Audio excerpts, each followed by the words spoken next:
मेरी गुरुजी लिन किंगशू, कैंगलान संप्रदाय की सबसे हॉट, सबसे जवान और सबसे कूल इंसान, और अभी वो मेरी हथेली में बैठी हुई थी। पूरे बदन से कांप रही थी, गाल लाल हो गए थे और मच्छर जैसी पतली आवाज में अपनी जिंदगी की सबसे सख्त वार्निंग दे रही थी। गु युआन, एक बार और छुआ तो देख लेना। मैं रुक नहीं पाया और फिर से उनके मुलायम गाल पर उंगली रख दी। क्या करूं यार, सच में बहुत मजा आता था। उनके इकलौते शिष्य के तौर पर मैं अच्छे से जानता था कि उनका वो दूर रहो वाला रौब कितना डरावना होता है। 3 साल हो गए थे उनके शिष्य बने। कभी कभी लगता था उन्होंने मुझे शिष्य इसलिए नहीं बनाया क्योंकि मुझमें कोई कमाल था, बल्कि इसलिए बनाया कि घर का काम फ्री में कोई कर ले। फिर वो दिन आया जब सब कुछ पलट गया। गुरुजी 3 महीने से बंद कमरे में तपस्या कर रही थी। 9 लेयर की सील लगी हुई थी उस कमरे पर, एक मक्खी भी नहीं घुस सकती थी। मैं उस दिन वैसे ही बाहर तलवार घुमा रहा था और सोच रहा था कि आज कौन सी दुकान पर खाना खाऊं। तभी उस कमरे की तरफ से जबरदस्त एनर्जी का झटका आया। मेरा दिल धड़क गया, कुछ तो गड़बड़ है। मैंने बिना सोचे दौड़ लगा दी। 9 लेयर की सील पहले से ही टूट चुकी थी। मैंने बाकी बची खुची तोड़ते हुए अंदर छलांग लगा दी। गुरुजी, कमरे में कोई नहीं था, बस बिस्तर पर उनका वो शाही सिल्क का लबादा पड़ा था और वो लबादा हिल रहा था। मैंने सांस रोक ली, धीरे धीरे पास गया, कांपते हाथों से लबादे का एक कोना उठाया और मेरी आंखें फटी की फटी रह गईं। हथेली जितनी एक छोटी सी इंसान, वही सिल्क लबादा, बस अब उनके नए साइज के हिसाब से। बड़ी बड़ी आंखें जो पहले खाली थीं, फिर हैरान हुई, फिर शर्म और गुस्से से लाल हो गईं। गु गु युआन। उनकी आवाज सुनकर मेरे मुंह से हंसी निकल गई। ये गलती हो गई। वो नन्ही मुट्ठियां भींचकर छोटी छोटी टांगें उठाते हुए मेरी तरफ दौड़ पड़ी, बिल्कुल जैसे कोई गुस्से वाली बिल्ली का बच्चा दौड़ता है। फिर वो अपने ही लबादे की लंबी पूंछ में उलझकर बिस्तर पर मुंह के बल गिर गई। वो हिल नहीं रही थी, उनके कंधे कांप रहे थे, वो रो रही थी। गुरुजी, रोइए मत। मैंने जानबूझकर नहीं हंसा, कसम से। कोई जवाब नहीं, बस रोना। मैं घबरा गया। आप मुझे मार दो, सजा दे दो, बस रोना बंद करो, मुझे बहुत बुरा लग रहा है। उन्होंने मुझे देखा, होंठ कांपे, आंसू और गुस्सा दोनों साथ साथ। बुरे इंसान। मैंने अपनी हथेली में उस नन्ही सी इंसान को देखा और पहली बार लगा कि मेरी गुरुजी इतनी क्यूट भी हो सकती है। धीरे धीरे सब समझ आ गया। तपस्या के दौरान उन्होंने एक पुरानी फॉरबिडन टेक्निक ट्राई की थी, 3000 रूप, लेकिन कुछ गड़बड़ हो गई। एनर्जी उल्टी चल पड़ी, उनकी स्पिरिचुअल रूट्स हिल गई। अब उनका बॉडी अनस्टेबल था, कभी नॉर्मल साइज, कभी बिना बताए ये 3 इंच का रूप, और इस छोटे रूप में उनकी सारी पावर बंद हो जाती थी। वो बिल्कुल नॉर्मल इंसानी बच्ची जैसी हो जाती थी। सबसे बड़ी प्रॉब्लम, वो खुद कंट्रोल नहीं कर पाती थी कि कब बड़ी होंगी और कब छोटी। कैंगलान संप्रदाय की सबसे पावरफुल देवी, अगर किसी एनिमी को ये पता चल गया तो 100 जाने भी कम पड़ जाएं। गुरुजी, आज से मैं आपका पर्सनल बॉडीगार्ड हूँ। 24 घंटे 7 दिन, एक कदम भी अलग नहीं होऊंगा और बस मेरी लाइफ नई हो गई। मैंने सबसे सॉफ्ट सिल्क से उनके लिए छोटे छोटे कपड़े सिले,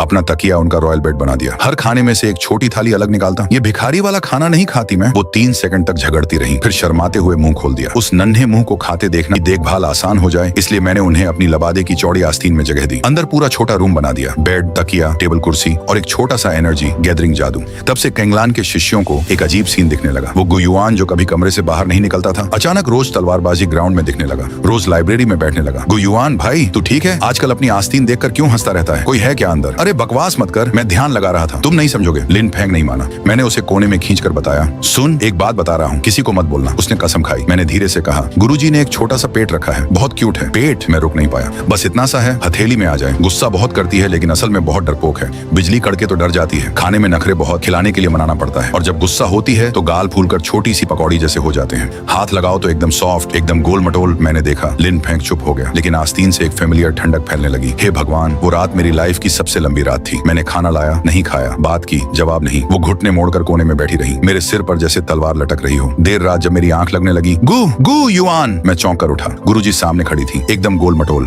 उन्होंने बहुत कूल आवाज में कहा, तुम्हारे लिए मैं बस एक खिलौना हूँ जिसे जब मन करे मसल लो। नहीं गुरुजी, मैंने बस लगा कि आप उस रूप में बहुत क्यूट लगती हैं। बस आज से हमारा गुरु शिष्य वाला रिश्ता खत्म। निकल मेरी कोठरी से। मैं वहीं जड़ हो गया जैसे बिजली गिरी हो। रिश्ता खत्म। वो शब्द मेरे दिमाग में घूमते रहे। उनकी वो पीठ जो मुड़ गई थी और एक बार भी पीछे नहीं देखा, वो सीन आंखों से नहीं गया। मैं कैंगलान का पहला और इकलौता ऐसा शिष्य बन गया जिसे गुरुजी ने खुद निकाला हो। पूरे संप्रदाय में हंगामा मच गया। सब जानना चाहते थे मैंने क्या गलती की। मुझे आउटर डिस्ट्रिक्ट में भेज दिया गया, आसमान से जमीन पर। मुझे किसी की परवाह नहीं थी। बस एक ही सवाल, क्या वो सच में मुझे नहीं चाहती? 3 दिन मैं वहां पड़ा रहा, न खाना न नींद, बस वो एक लाइन, रिश्ता खत्म। चौथे दिन सुबह किसी ने धक्का देकर जगाया। प्रबंधक था। उसने एक चिट्ठी फेंकी, पिछले पहाड़ की काली हवा वाली चट्टान से 100 जड़ी बूटियां ला कर देना। मैं ठिठक गया। काली हवा वाली चट्टान, जहां साल भर तेज हवाएं चलती हैं, जहां लेवल 2 विंड वुल्फ घूमते हैं, जड़ी बूटियां खड़ी चट्टानों पर उगती हैं। ये काम हाई लेवल शिष्य मिलकर करते हैं और मैं अभी मिड लेवल पर हूँ। अकेले जाना मतलब मौत। ये किसका ऑर्डर है? प्रबंधक ने ठंडी स्माइल के साथ कहा, तुमने किसको गुस्सा दिलाया ये तुम जानते हो? मैं समझ गया, वो उन्होंने ये भेजा।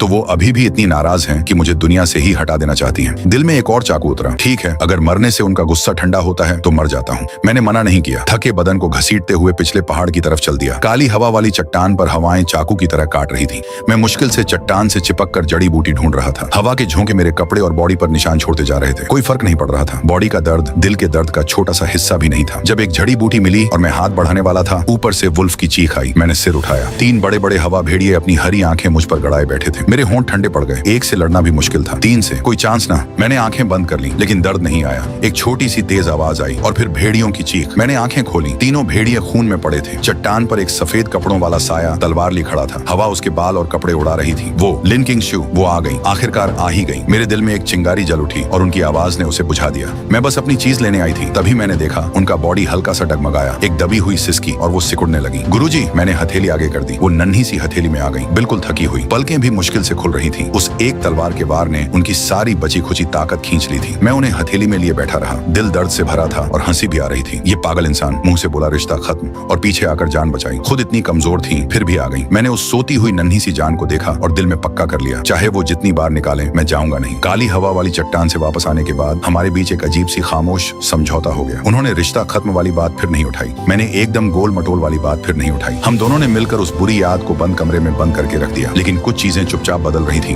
वो छोटे रूप में ज्यादा देर रहने लगी थी, ज्यादा बार, कभी कभी तो पूरे कई दिन वही नन्हा रूप, और मुझ पर, मेरे ऊपर उनकी निर्भरता धीरे धीरे बढ़ रही थी।